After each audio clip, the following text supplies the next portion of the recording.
బంగ్లాదేశ్లో విధ్వంసం కొనసాగుతోంది. విద్యార్థి సంఘాల ఆందోళనతో దేశం అట్టుడుకుతోంది. సైన్యం పాలన కొనసాగుతున్న బంగ్లాలో హింసాత్మక ఘటనలు జరుగుతూనే ఉన్నాయి.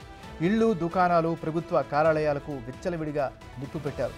జోషోర్ జిల్లాలో హసీనాకు చెందిన అవాజీ లీగ్ పార్టీ నాయకుని హోటల్ను తగలబెట్టారు. హోటల్కు నిప్పు పెట్టిన ఆందోళనకారులు అగ్నిమాపక సిబ్బంది రాకుండా అడ్డుకున్నారు.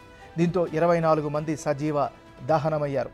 ఇందులో ఒకరు ఇండోనేషియా పౌరుడు కూడా ఉన్నట్లు సమాచారం.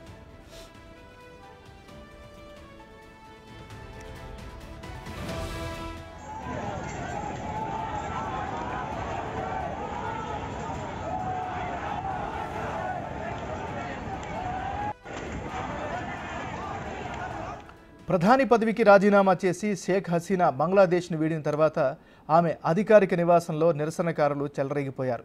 ప్రధాని ఇంట్లోకి చొరబడి విలువైన వస్తువులను ఎత్తుకెళ్లారు. పలు వస్తువులను ధ్వంసం చేసి బీభత్సం సృష్టించారు. బంగ్లాదేశ్ పార్లమెంట్లో విధ్వంసానికి పాల్పడ్డారు. ఢాకాలో హసీనా తండ్రి షేక్ ముజిబుర్ రెహమాన్ విగ్రహాన్ని బుల్డోజర్లతో కూల్చేశారు. మరోవైపు న్యూయార్క్లోని బంగ్లాదేశ్ కాన్సులేట్పై దాడి జరిగింది.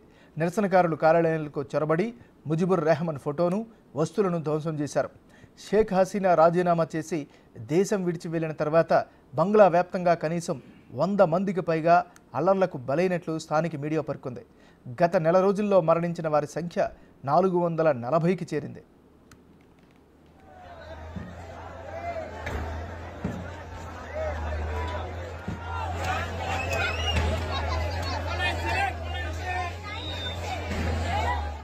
పోలీసులు, సైన్యం రంగంలోకి దిగడంతో నిన్న సాయంత్రానికి పరిస్థితి కాస్త అదుపులోకి వచ్చినట్లు తెలుస్తోంది.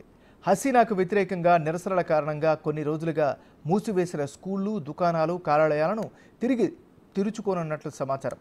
అంతకుముందు విద్యార్థి సంఘాల అల్టిమేటం నేపథ్యంలో పార్లమెంటును రద్దు చేస్తూ అధ్యక్షుడు మహమ్మద్ షాబుద్దీన్ నిర్ణయం తీసుకున్నారు. దాంతో మధ్యంతర ప్రభుత్వ ఏర్పాటుకు, సాధారణ ఎన్నికల నిర్వహణకు మార్గం సుగమమైంది. అనంతరం విద్యార్థి సంఘాల నాయకులతో అధ్యక్షుడు భేటీ అయ్యారు. తాత్కాలిక సర్కారు కూర్పుపై వారితో చర్చించారు. విపక్ష బంగ్లాదేశ్ నేషనలిస్ట్ పార్టీ సారథి బేగం ఖలీదా జియాను గృహ నిర్బంధం నుంచి విడుదల చేశారు.